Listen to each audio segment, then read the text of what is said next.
मुच्यते। पूर्णस्य पूर्णमादाय पूर्णमेवावशिष्यते। ॐ शान्ति शान्ति शान्तिः।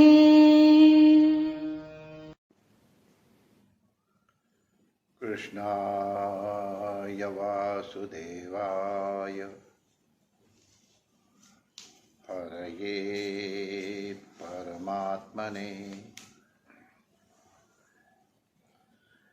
प्रणतक्लेशनाशाय श्रीगोविन्दाय नमो नमः।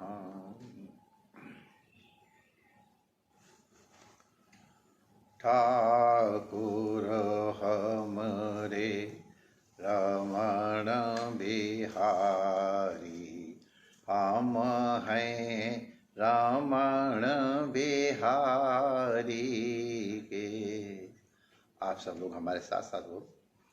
ठाकुर हमरे रमण बिहारी, हम हैं रमण बिहारी के। साधु सेवा धर्म हमारा, काम न दुनियादारी से। साधु सेवा धर्म हमारा, काम न दुनियादारी से। कोई भला कहो चाहे बुरा कहो, हम हो चुके रमण बिहारी के। कोई भला कहो चाहे बुरा कहो, हम हो चुके रमण बिहारी के।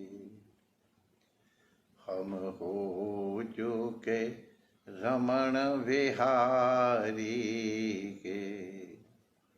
हम हो चुके रमण बिहारी के। हम हो गए सद्गुरु प्यारे के।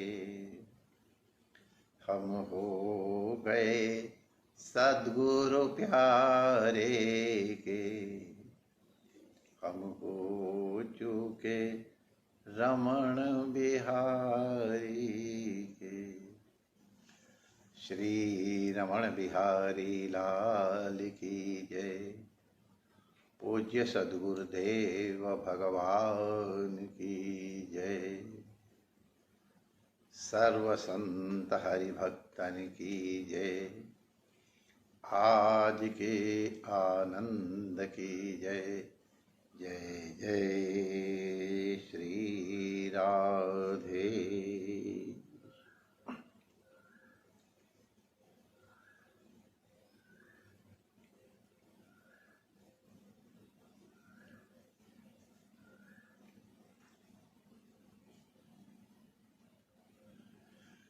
नारायण नारायण नारायण नारायण।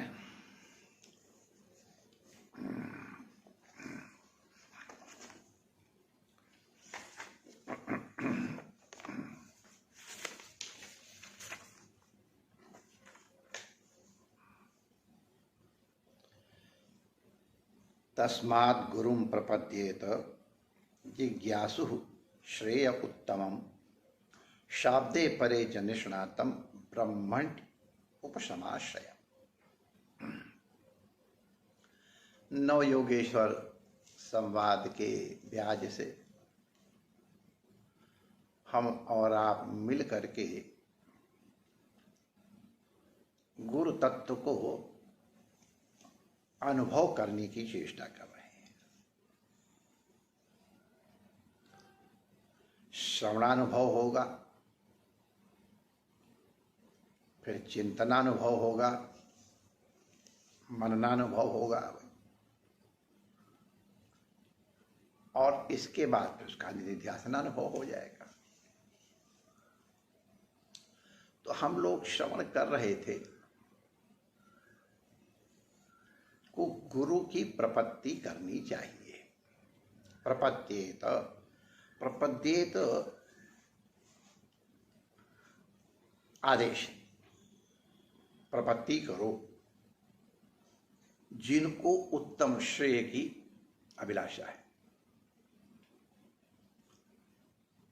कैसे गुरु की प्रपत्ति करो? जो शब्द ब्रह्म में और पर ब्रह्म में निष्णात हो और उपशम वृत्ति वाला हो।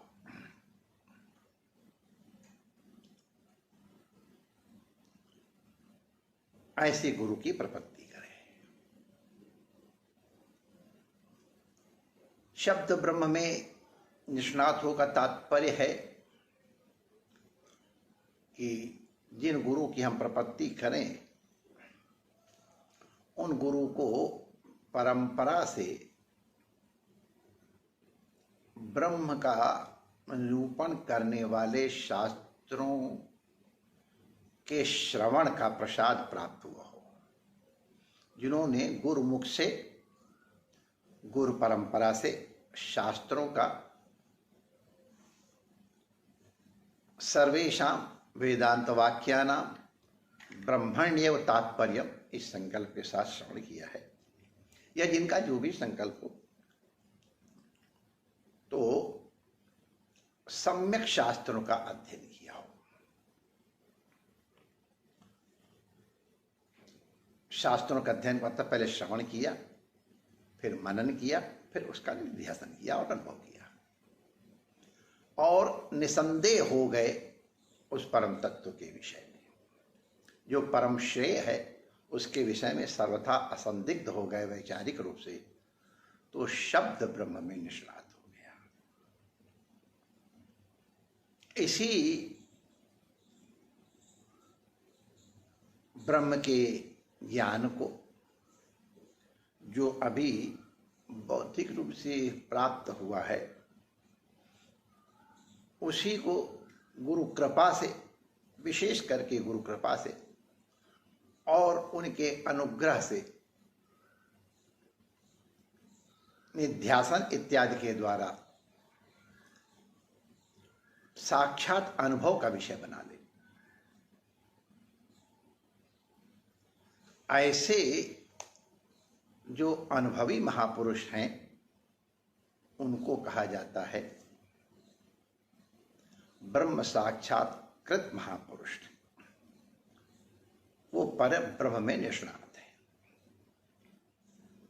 उनकी पर ब्रह्म में निष्ठा है, वहीं स्थिर हो गए। गति निवृत्तौ, निष्ठा का मतलब है एक जगह वहीं टिक गए, उनकी पूरी निष्ठा पर ब्रह्म में है और सर्वत्र वो उसी ब्रह्म को देखते हैं। तो ऐसे सद्गुरु की उपसति करें।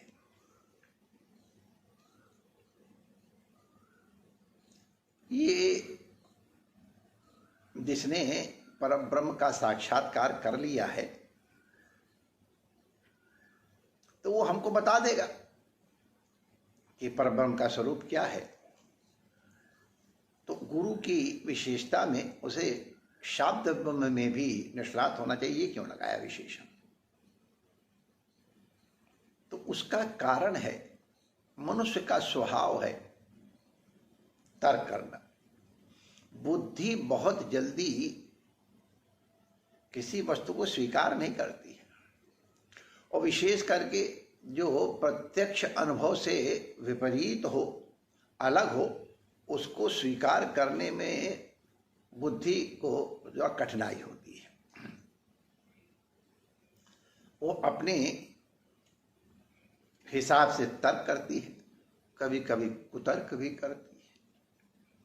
लेकिन अब ये तर्क और कुतर्क जो भी हो, इनका उपशमन आवश्यक है।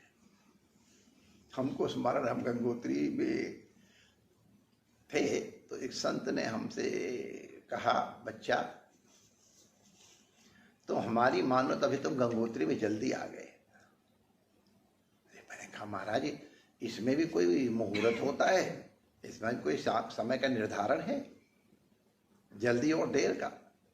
कहा बच्चा मैं तुमको अनुभव बता रहा हूं, संत बहुत प्रेमी होते हैं, बहुत प्रेमी होते हैं और अकारण करुण होते हैं। उनको कोई जरूरत नहीं थी हमको इस प्रकार समझाने की और अपना समय नष्ट करने की। वो तो अपने आनंद ले रहे थे। भजनानंदी, बड़े भजनानंदी महात्मा थे। तो मैंने कहा महाराज क्या, किस लिए आपके, मुझे मालूम आप मेरे हित के लिए कह रहे हैं, लेकिन आप कृपा करके हमको, ये मैं अपना अनुभव इसलिए शेयर कर रहा हूँ आप लोगों के साथ कि आप देखो इस रास्ते में चलने में क्या क्या होता है। मैं इस रास्ते चला हूँ ना, तो हम बता देंगे उस मोड़ पे क्या है, इस पर कहाँ पर कक्कड़ है, कहाँ ऊंचा है, कहाँ नीचा है, ये सब चीजें अगर हम स्मरण आ पाए तो बता देंगे। तो उन्होंने कहा देखो बच्चा तुम शास्त्र पढ़ लो। मैंने कहा महाराज बड़ी मुश्किल से पिंड छुड़ा के भाग के आया हूँ, यूनिवर्सिटी तक घूम फिर आया था, इसलिए मैं बता रहा हूँ। अरे ब्रह्म है, हमको तो कोई संदेह थोड़ा है, भजन करना है, पढ़ना लिखना पंडित काम, भजले साधु सीता लाभ, यही अपनी कहावत थी। उनका देखो बेटा, बड़े प्रेम से कहा तुम पढ़े लिखे हो, तुम प्रकृष्ट बुद्धि वाले हो, जब तुम गुफा में ध्यान करने बैठोगे ना और जब ब्रह्म का चिंतन करोगे, परम तत्व का चिंतन करोगे, तो तुम्हारे मन में जब जिज्ञासाएं आएंगी ना, तो उन जिज्ञासाओं का शमन नहीं होगा तो तुम्हारी चित्तवृत्ति स्थिर नहीं, अस्थिर हो जाएगी, तुम चंचल हो जाएगी, आप व्याकुल हो जाओगे। आप अपनी समस्या का समाधान लेकर के हमारे पास आओगे, हमारे पास आओगे, मैं आपको कुछ उपनिषद से, कुछ गीता से सुना दूंगा। अब आपको न उपनिषद समझ में आएगा न गीता है, क्योंकि आपने सम्यक प्रकार में संस्कृत भाषा का ज्ञान ही नहीं प्राप्त किया। हम उसको अर्थ बताएंगे, पूछे आप ये अर्थ कैसे निकला? तो बच्चा फिर तुमको भाषा का ज्ञान चाहिए, व्याकरण का ज्ञान चाहिए, न्याय का ज्ञान चाहिए। तो इसलिए अब तुम गंगोत्री से लौट करके काशी जाओगे, तो इसलिए तुम तैयार होके क्यों नहीं आते हो? जाओ पहले सम्यकतया शास्त्र अध्ययन कर लो, अपनी चित्तवृत्तियों को समाहित कर लो। अनुभवी महात्मा थे, उनका कहा मान लिया हमने। संतों की कही बात को प्रायः हमारा मान लेने का अभ्यास रहा है, क्योंकि हम जानते हैं उनसे बढ़कर के अपना हितकारी कोई नहीं। तो हमारी बिल्कुल इच्छा नहीं थी, ये बात तो सही है, हम अपनी कमी स्वीकार कर रहे हैं। केवल संत ने कहा है इसलिए मैं काशी आ गया, बिल्कुल भी पढ़ने में रुचि नहीं थी, लेकिन फिर भी संत को कह के आए हैं, इसलिए काशी में रहे। और कुछ कुछ जैसे अखाड़े में जो अखाड़ा गोड़ता है वो भी पहलवान हो जाता है। तो हम काशी में इतने दिन रहे तो 2-4 शब्दों से परिचय तो हो ही गया, और उसका कितना लाभ हुआ ये आज हम समझ रहे हैं। तो अब हम जब पाठ होता था, और अब हम गणित के विद्यार्थी, हम फिजिक्स के विद्यार्थी, अरे हमारी शंकाएं सुन करके, और कई बार जिनसे मैं पढ़ता था वो प्रसन्न भी होते थे, कहते ऐसी ऐसी शंकाएं तो हमने कहीं सुनी नहीं, लेकिन चूंकि वो शब्द में निष्णात थे इसलिए उनका समाधान कर देते। हमको तब लगा कि जिसकी जिस तरह की तेज बुद्धि है उसको समाहित करना, समाधान करना उतना ही गुरुगंभीर कार्य होता है। तो इसलिए अपने समाधान के लिए तो चाहे उतना अध्ययन न किया हो, लेकिन अगर भगवान ने सेवा करने के लिए कहा है तो उसको तो फिर विशेष तैयारी करनी ही चाहिए। अपने मारने के लिए तो एक ब्लेड बहुत है, लेकिन अगर किसी और को मारना है, शत्रु जितना महान है उसी के हिसाब से तैयारी करनी पड़ती है। कहीं तलवार से काम चल जाए, कहीं बंदूक से, कहीं मशीन गन से, और कहीं तोप से, और तोप से न चले तो बम से, फिर और जो तो एटम बम से। तो माने उसी तरह की तैयारी चाहिए। तो जितना बड़ा शंका का सैन्य बल हो, उसी के हिसाब से समाधान का भी सैन्य बल होना चाहिए।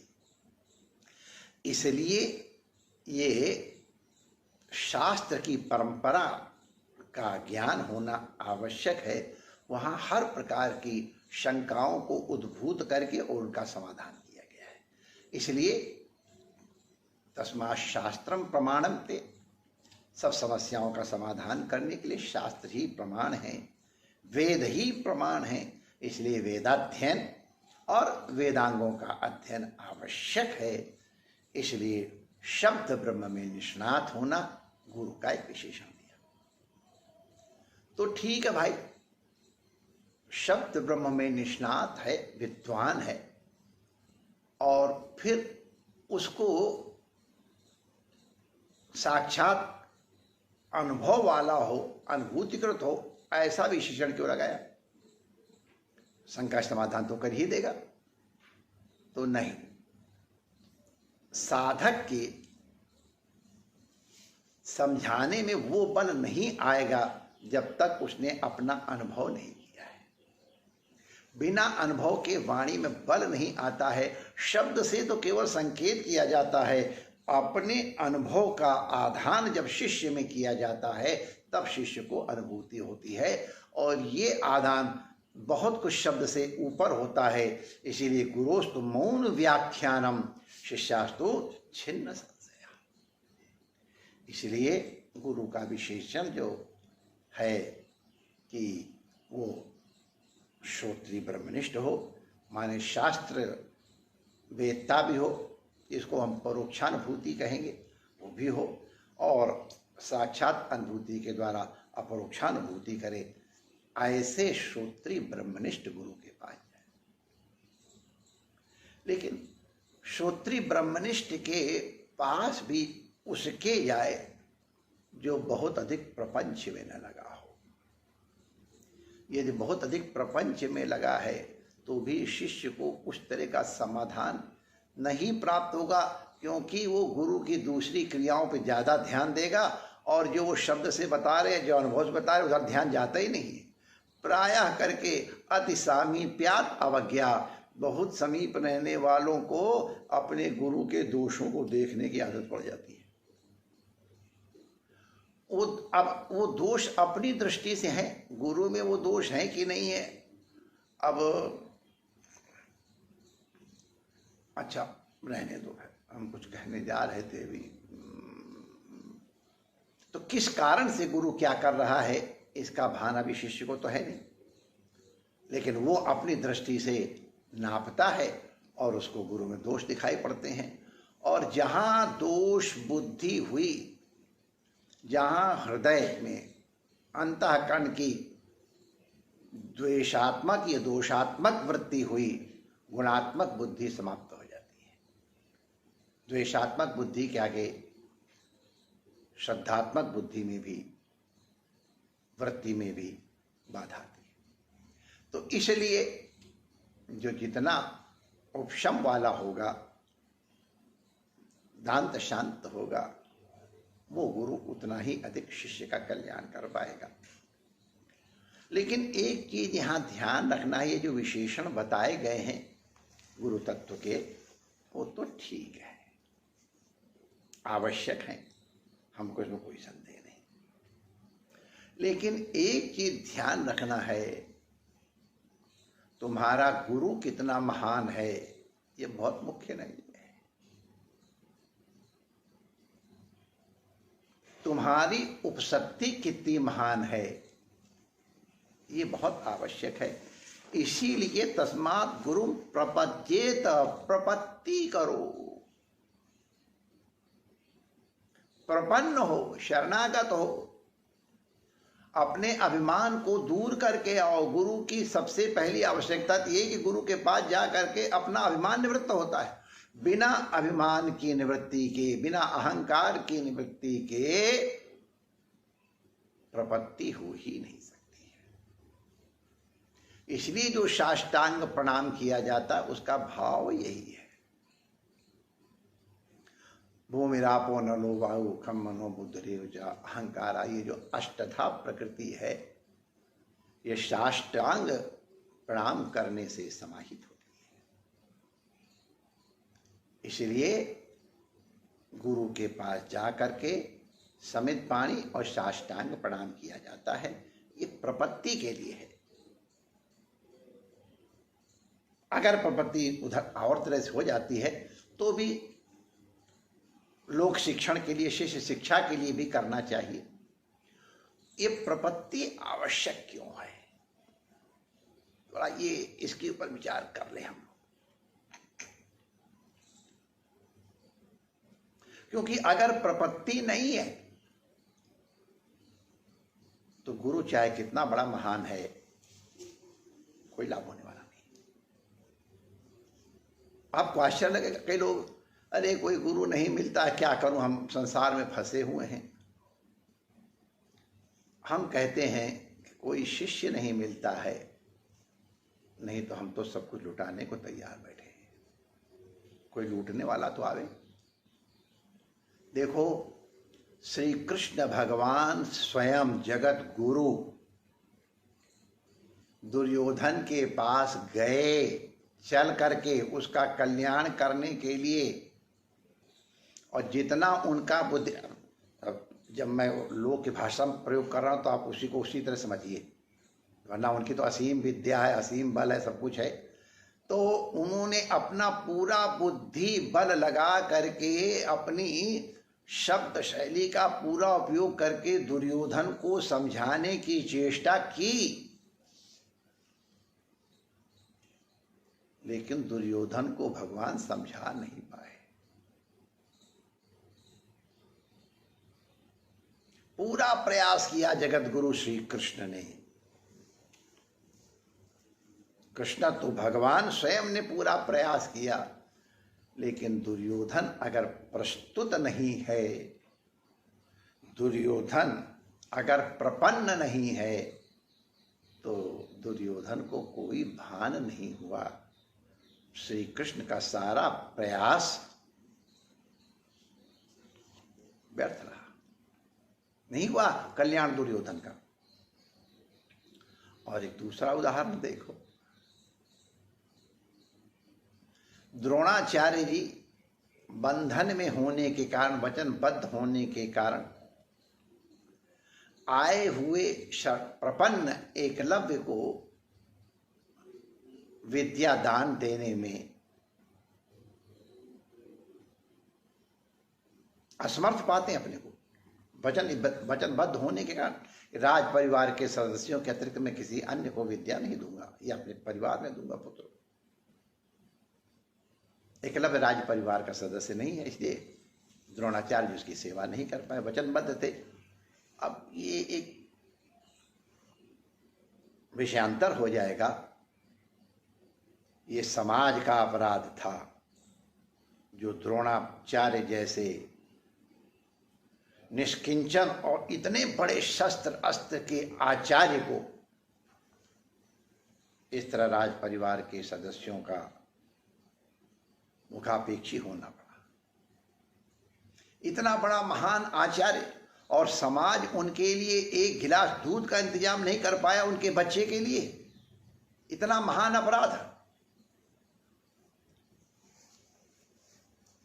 सब कुछ सह लिया, लेकिन जब बच्चा दूध के लिए रोया, तब किस प्रकार से वो द्रुपद के पास गए और कैसे अपमानित हो करके, और फिर यहाँ आकर के कौरवों की अब शरण ली कहो या आश्रय लिया, जो भी शब्द कहो, थोड़ा अच्छे ढंग से कह लो तो आश्रय लिया। ये मजबूरी थी द्रोणाचार्य की, और उसी मजबूरी का कितना भयंकर परिणाम हो वो भी आप देख रहे हैं। तो ये समाज का अपराध था जो द्रोणाचार्य जी की ये स्थिति बनी। समाज के विद्वानों का, कलाकारों का, इन सबका सम्मान करना, संरक्षण करना, समाज का कर्तव्य है। आज कितने बड़े बड़े हुनर वाले अभाव की अनुभूति कर रहे हैं, कितने बड़े बड़े विद्वान आज इसी स्थिति में हैं। समाज का, राष्ट्र का उत्तरदायित्व है ऐसे विद्वानों को ढूंढ ढूंढ करके उनकी सेवा करने में अपना गौरव समझे। तो ये विषयांतर हुआ। तो द्रोणाचार्य जी बहुत प्रेम से एकलव्य का स्वागत करने के बाद भी उससे कहने को बाध्य हो गए, बेटा हम तुम्हारे गुरु नहीं बन सकते। तो एकलव्य भी तो प्रपन्न होके आया था। उनका आप मेरे गुरु नहीं बन सकते, ये आपकी स्वतंत्रता है, लेकिन मैं आपका शिष्य हूं, इसमें तो मेरी स्वतंत्रता है। सामान्यतः लोगों को समझने में कठिनाई होगी, लेकिन बात तो सही है। शिष्य बना जाता है, शिष्य के कारण गुरु तो होता है। हमारे यहाँ ब्रजवासी लोग बड़े अच्छे होते हैं, बड़े मीठे, उनका व्यवहार भी संसार में एकदम अलग है। ये ब्रजवासी हैं, काशीवासी हैं, दोनों थोड़ा अंतर तो है जरूर, लेकिन अद्भुत जीव हैं यहाँ के लोग। तो कई लोग हैं, महाराज हम तुम्हें माताएं, महाराज हम तुम्हें गुरु बनाए हुए आए हैं। अब कोई लोग सोचते आपको गुरु बनाने आए, आपको गुरु बनाएगी।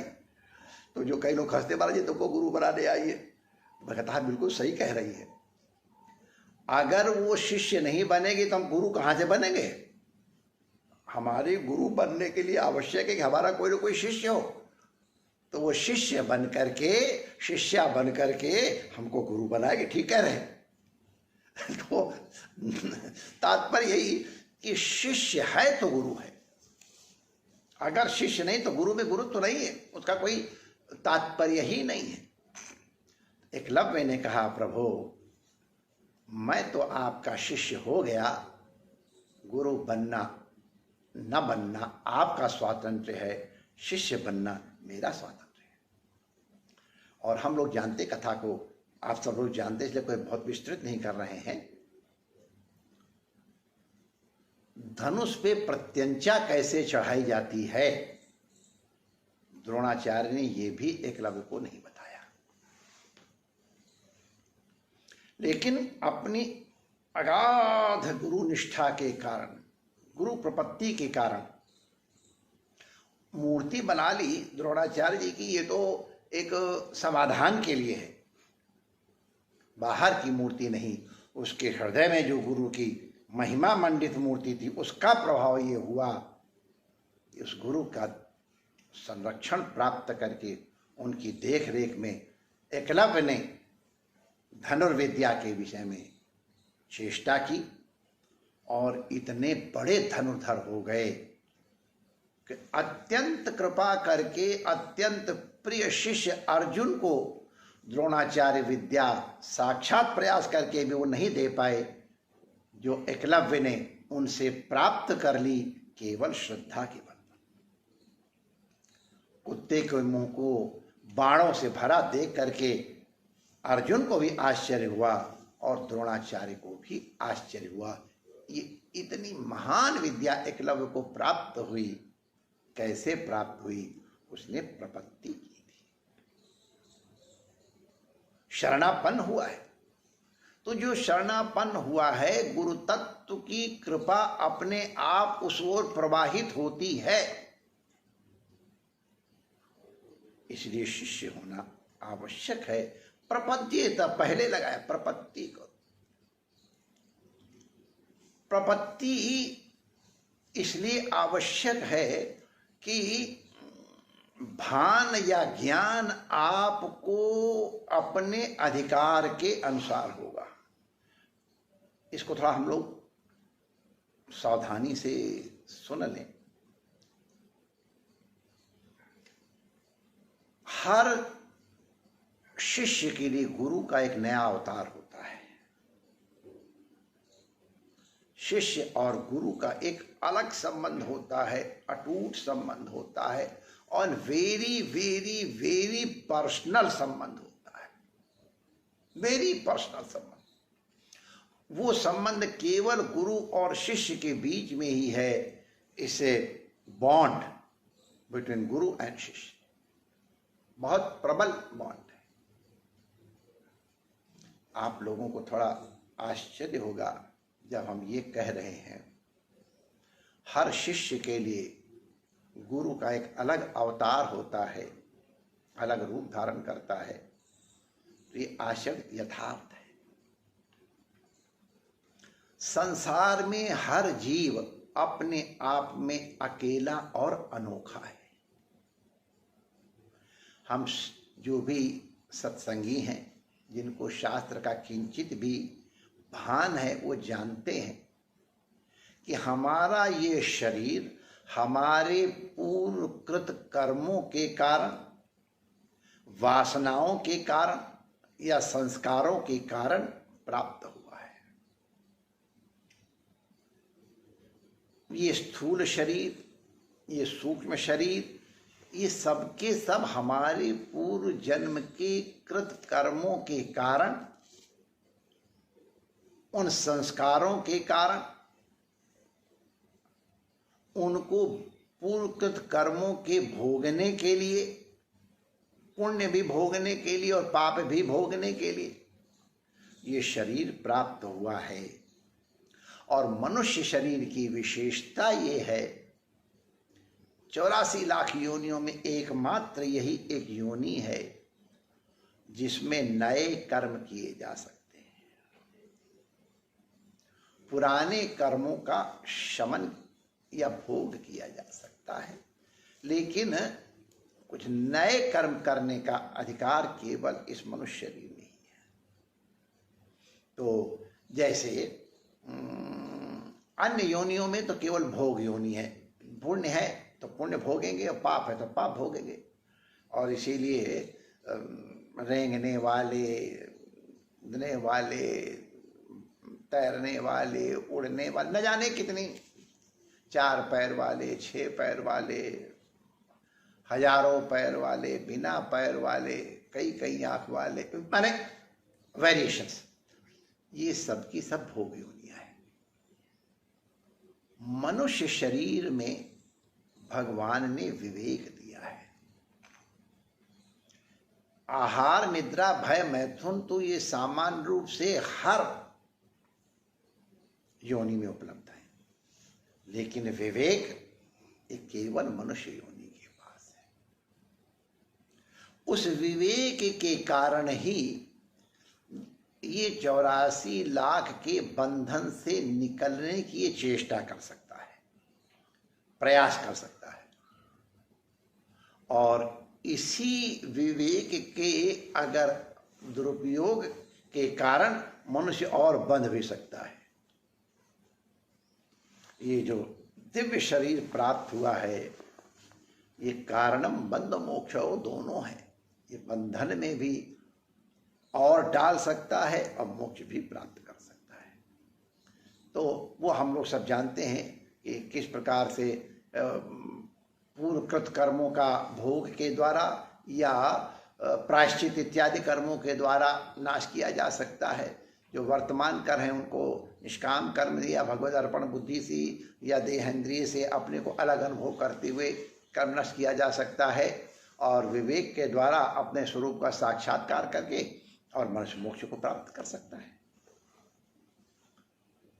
ये केवल मनुष्य शरीर में हो सकता है। लेकिन जैसे हर मनुष्य की उंगलियां अलग अलग निशान लेके पैदा हुई हैं, उंगलियों से भी और अधिक हर आदमी की जो रेटिना है उसमें जो लक्षण है वो सबके वैरीड है। इसीलिए रेटिना टेस्ट करके इंडिविजुअल को पहचाना जाता है। पहले हाथ की रेखाओं से लोगों को पहचाना जाता था।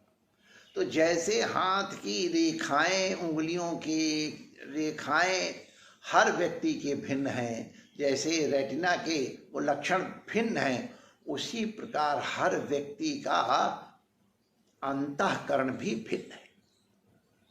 शरीर तो भिन्न है ही, अंतःकरण भी भिन्न है। शरीर और अंतःकरण के अनुरूप ही उसके उपचार की व्यवस्था होती है। एक ही ज्वर के लिए किसी को कड़वी दवा दी जाती है, किसी को मीठी दवा दी जाती है, किसी को मलाई के संग दवाई दी जाती, शहद के संग दी जाती, किसी को कुचला ये उसके क्वाद के संग जो बहुत कड़वी होती है उसके क्वाद के संग दी जाती है, मात्रा अलग अलग है। तो जैसे शरीर की बनावट है उसके अनुसार दवाई दी जाती है, उसी प्रकार से जिससे जीव का अंतःकरण है उसी प्रकार की औषधि दी जाती है। किसी का संसार से सर्वथा मोह नहीं है, उसके लिए अलग व्यवस्था है, त्यागी है। किसी का संसार में बहुत आसक्ति है, उसके लिए अलग व्यवस्था है। किसी की बहुत अधिक आसक्ति तो नहीं है लेकिन है, और बहुत अधिक विरक्ति नहीं है लेकिन है, तो इसके लिए अलग रास्ता हो जाएगा। अब इसकी वेरिएशन है कि किसकी आसक्ति कितनी ज़्यादा है और विरक्ति कितनी है, उसी के अनुसार दीज आर उनका परम्यूटेशन और कॉम्बिनेशन होता रहता है। तो हर व्यक्ति की अपनी अपनी बनावट है अंतःकरण की, उसका अधिकार इसीलिए अलग अलग है। हम लोग बहुत प्रसिद्ध घटना जानते हैं, उपनिषद की आख्यायिका के माध्यम से हम लोगों ने यहीं प्रेमपुरी में श्रवण भी किया है। एक अक्षर का दान किया गुरु ने, दा इति, लेकिन देवताओं ने दा का तात्पर्य दमन समझा, दैत्यों ने दा का मतलब दया समझा, और मनुष्य ने उसका तात्पर्य दान समझा। एक ही उपदेष्टा है, एक ही काल में उपदेश हुआ है, एक ही उपदेश है, लेकिन उसका परिणाम अलग अलग हम देख रहे हैं। उपसत्ति का भेद, और किस तरह से उपसत्ति की है। हमारे संप्रदाय में बहुत बड़े विद्वान हुए हैं, मुनिमंडल आश्रम का जिन्होंने स्थापना की है, स्वामी केशवानंद जी बड़े दिग्विजयी महापुरुष हुए हैं। केशव दिग्विजय सार के रूप में उनकी दिग्विजय का वर्णन किया गया है। बड़े भारी विद्वान थे, और उस समय मंडलेश्वरों के साथ मंडली चलती थी। उनमें विद्यार्थी रहते थे, संत विद्यार्थी भी और ब्रह्मचारी भी। तो वहाँ अध्ययन अध्यापन भी हुआ करता था। तो जो नया विद्यार्थी आता था उसको कुछ संत पढ़ा देते थे, लघु इत्यादि, या हिंदी के कोई ग्रंथ पढ़ा देते थे, भाव रसामृत, ये सब हम लोगों के विरक्तों के ग्रंथ हैं। भाव रसामृत या समाज सारुक्तावली, और जो बेचारे हमारे पंजाब के बड़े अच्छे संत होते हैं, सारकुतावली पढ़ रहा हूँ, तो सारुक्तावली है लेकिन सारकुतावली पढ़ रहा हूँ, बड़े निर्मल। तो इस तरह से कुछ सारुक्तावली पढ़ने वाले होते थे, कुछ लोकौमदी पढ़ने वाले होते थे, कुछ सिद्धांत पढ़ने वाले होते हैं, कुछ उपनिषद, विचार सागर, विचार चंद्रोदय, विचार सागर और तत्वानुसंधान और वृत्ति प्रभाकर, इस तरह से वेदांत पढ़ते थे। और कुछ लोग ब्रह्मसूत्र, फिर उसका भाष्य, उपनिषद, गीता, और फिर उनकी चित्सुखी इत्यादि तक पढ़ते थे। ये मंडली में बड़ी अच्छी अध्ययन अध्यापन की परंपरा थी। तो ऊपर का जो विद्यार्थी अपने नीचे वाले विद्यार्थी को पढ़ाया करता था, और जो मंडलेश्वर जी हुआ करते थे वो तो चूड़ांत विद्वान होते थे, वो फिर गौड़ ब्रह्मानंदी पढ़ा रहे हैं या इस तरह के ऊंचे ग्रंथ पढ़ाया करते थे। तो केशवानंद जी की मंडली में इसी प्रकार विद्वान रहा करते। और मंडलियों में रहे, हम भी रहे उन मंडली में, हमको भी उनका अनुग्रह प्राप्त हुआ। हम किसी और मंडली में थे, लेकिन ये अनुभव है हमको। तो दिग्विजय करते हुए केशवानंद जी ये मनाली के पास एक जगह है, मनाली माने हिमाचल प्रदेश में है, मंडी से थोड़ा और आगे, और तो मनाली के पास वो गए हुए थे, और वहीं पे आगे हिडिंबा का मंदिर भी है, तो उसी की थोड़ी दूर की बात है। एक संत बड़े मस्त बैठे हुए थे, जैसे घी खाया हुआ चेहरे पे दिखता है, और उसी तरह अंदर का आनंद आंखों से झलकता है। रामकृष्ण परमहंस देव जी कहते थे, उनके समय कोई, अब उनका नाम भूल गया हूँ, कोई सेठ थे, उनका नाम माने जमींदार, तो वो कहते थे कि जमींदार के घर की सारी खिड़कियां दरवाजे बंद हैं, लेकिन फिर भी चूंकि जमींदार साहब के घर में दिव्य प्रकाश हो रहा है तो उसके झरोखों से प्रकाश छन छन करके आता है, तो पता चल जाता है कि अंदर कितना प्रकाश है।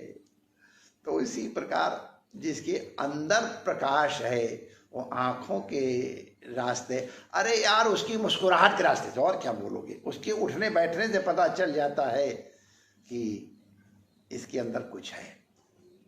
खाई हुई भाव आंखों से पता चल जाती है, प्रेम और ज्ञान इसी तरह आंखों से पता चल जाता है। तो उन संतों को देख करके केशवानंद ने सोचा कि भाई ये तो अनुभव महात्मा है, तो उनको प्रणाम करके कहते हैं, महाराज जी ये आपको जो आनंद प्राप्त हुआ ये कैसे प्राप्त होगा, हमको कैसे ये अनुभूति होगी।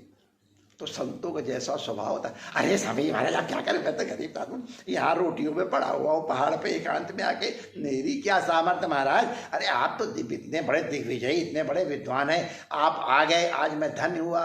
तो इस तरह से जैसा संतों का स्वभाव होता है।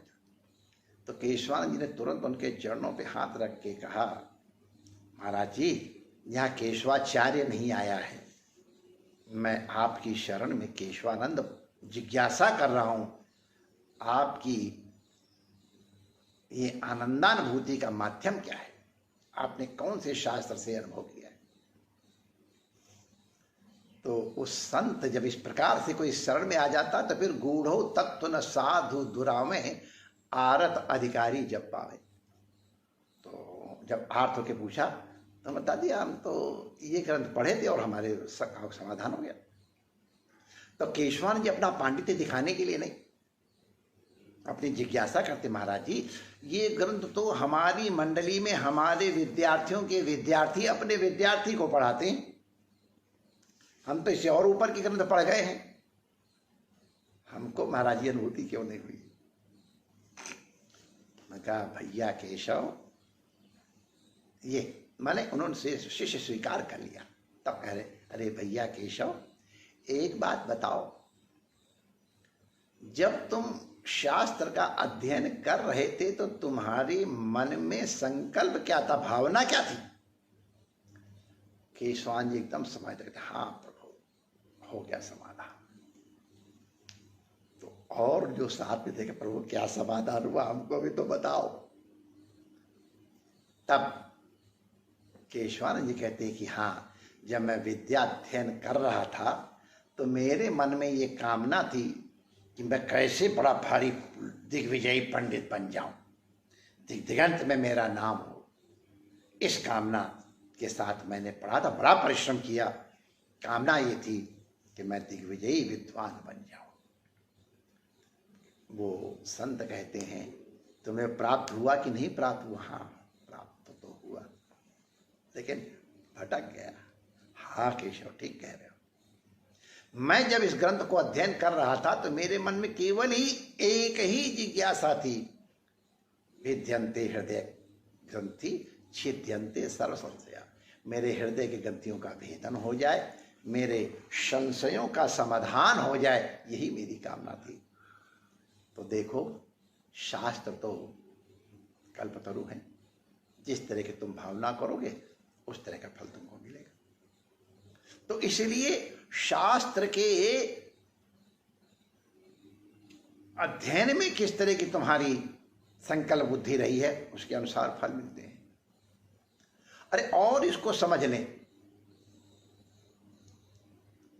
वो जो नारद वाली कथा सुनाई है उपनिषद में, वो तो हम लोगों ने सुनाई, ऐतिहासिक घटना बता रहा हूं। भगवान बुद्ध के महापरिनिर्वाण के बाद भगवान बुद्ध के विषय में हमारी बड़ी श्रद्धा है। ऐसे प्रैक्टिकल महापुरुष विश्व इतिहास में प्रथम महापुरुष थे जिन्होंने संघ निर्माण पूर्वक धर्म का प्रचार किया है। और वो संघ इतना सुव्यवस्थित रहा है, क्योंकि महाराज भगवान शुद्धोधन के पुत्र रहे, दरबार में रह करके उन्होंने एडमिनिस्ट्रेशन का पूरा ज्ञान प्राप्त किया था। इतना बढ़िया एडमिनिस्ट्रेशन संघ का रहा है और इतने दिनों संचालित रहा है। कितने महान महान कार्य उस संघ से हुए हैं। प्रथम विश्वविद्यालय विश्व के अगर कोई थे तो संघ के कारण चले हैं। महानता विद्या, तक्षशिला कहो या नालंदा कहो, इतने बड़े बड़े पुस्तकालय, महीनों तक आग लगी तो भी वो ग्रंथ नहीं जल पाए थे। और जहाँ बड़े से बड़े पंडित मौजूद हैं, बड़े से बड़े वैयाकरण, बड़े से बड़े नैयायिक, बड़े से बड़े ज्योतिषी, बड़े से बड़े सर्जन, बड़े से बड़े डॉक्टर, बड़े से बड़े अस्त्र शस्त्र के ज्ञाता, ये वहाँ आचार्य हैं। वहाँ विद्यार्थी बनने के लिए भी परीक्षा देनी पड़ती है। जैसे आजकल एडमिशन बड़ा डिफिकल्ट हो गया, वहाँ भी तक्षशिला इत्यादि में भी भर्ती होने के लिए द्वार पे एक पंडित होता, द्वार पंडित, वो परीक्षा लेता था। अगर इस योग्य हो तो अंदर आओ, नहीं तो नो एडमिशन। जय श्री कृष्ण। ये व्यवस्थाएं थी। इतना मैंने सुव्यवस्थित विश्वविद्यालय, ये तो मैंने एक उदाहरण दिया। संतों का, भिक्षुओं का किस प्रकार से नियंत्रण, और नियंत्रण शब्द तो पता नहीं अच्छा है कि नहीं है, किस प्रकार से उनको संयमित रखा जाता रहा, अद्भुत है। हमारे प्रणाम उसके लिए। और भगवान बुद्ध भी अपने आप में कितने बड़े प्रैक्टिकल महापुरुष हुए हैं, ये हम सब इतिहास के विद्यार्थी जानते हैं। अद्भुत अद्भुत अद्भुत। और उनके शिष्य भी अद्भुत अद्भुत अद्भुत, बड़े एक से एक बढ़ करके उनके शिष्य। हमको उनकी महिमा में कोई संदेह नहीं है, लेकिन जो घटना बताने जा रहा हूं वो विचार करने की योग्य है। भगवान बुद्ध का महापरिनिर्वाण हुआ और अभी उनका शरीर रखा हुआ, झगड़ा शुरू हो गए। इनका दाह कर्म कौन करेगा? बुद्धो विखत्ति अहम अपि खत्तिय, ले झगड़ा शुरू। कैसे कैसे बंटवारा हुआ, समाधान हुआ। और भगवान बुद्ध के महापरिनिर्वाण के थोड़े समय के बाद ही गुरुदेव ने क्या कहा है, उनके शब्दों का संग्रह करने की चेष्टा की गई। और किनके द्वारा? जो उनके वेरी वेरी क्लोज थे, उनके द्वारा। आनंद इत्यादि सब, ये प्रसिद्ध नाम। ये सब के सब हुए कि कहीं हम लोग भगवान बुद्ध के वचनों को भूल न जाएं, चलो उनको कलेक्ट कर लें। ये पिटक इत्यादि की, पिटक माने ग्रंथ, पिटारी में रखे जाते हैं, इनको पिटक कहते हैं। तो इसके कारण ये पिटक माने, तो सब शिष्य लोग एकत्रित हुए। अजात शत्रु ने प्रयास किया, शिष्य था तो उस समय महाकश्यप उपाली ये भिक्षु थे, उनकी अध्यक्षता में ये प्रथम बौद्ध संगीति राजगृह के पास सप्तपोनी गुफा में हुई। मैं गया हूँ उस स्थल पर, अद्भुत जगह राजगृह। वहाँ ये सबके सब भगवान तथागत के अत्यंत निकट शिष्यों ने विचार विमर्श किया और वहाँ बुद्ध वचनों में एक वाक्यता नहीं हो पाई। समय हो गया है तो हम इस प्रसंग को कल और आगे बढ़ाएंगे। हम आपको बता दें कि हमारा इस घटना के निवेदन में किसी प्रकार वो हेत बताने की बात तो है ही नहीं, संकल्प ही नहीं। मेरी बहुत आदर बुद्धि, अत्यंत आदर बुद्धि है। ऐसे शिष्य भी भगवत, अब वो तो भगवत रूप ही थे, मैं क्या कहूँ। लेकिन ये जो भेद उभर के आया, उनका क्या कारण था और क्या समाधान हम लोगों को मिला, उसके माध्यम से इसकी चर्चा हम कल करेंगे। गुरु तत्व तो बहुत महान है, उसकी कुछ छाया हम प्राप्त कर सकें, इसके लिए चेष्टा हो रही है। आप भी चेष्टा कर रहे हो, आपके साथ हम भी चेष्टा कर रहे हैं। हम दोनों की चेष्टा का जो फल होगा भगवान रमण बिहारी को अर्पित करेंगे हम लोग। श्री रमण बिहारी लाल की जय।